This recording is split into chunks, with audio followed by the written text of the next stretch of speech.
Hello guys, welcome back to our mini vlog. So for today's video guys, kay na nagkuha akong bana og kutsyon guys.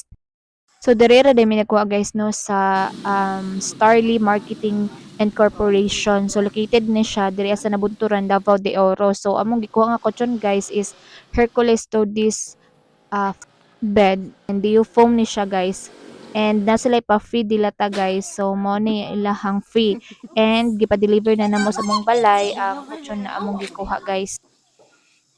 So very excited din mi diri guys no, and akong anak pud kay excited pud siya maghigda-higda and maglukso-lukso ani nga kutsyon. So by the way guys, this foam is iyang size is 60 by 70 if I'm not mistaken. So king bed daw ni siya guys. Ay 60 by 75 days siya guys, and gusto sa kong bana is katong pinakadako nila guys, and wa man sila yung pinakadako, and mura man yung pinakadako dito king bed man ata ni king size.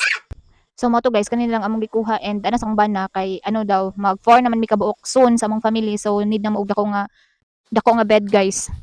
Ang nakanindot ani niya guys is pwede na kadili magka 3 guys kay double naman siya nga kutsyon, and very baga pug kayo siya guys. And that's all for today's video. Goodbye.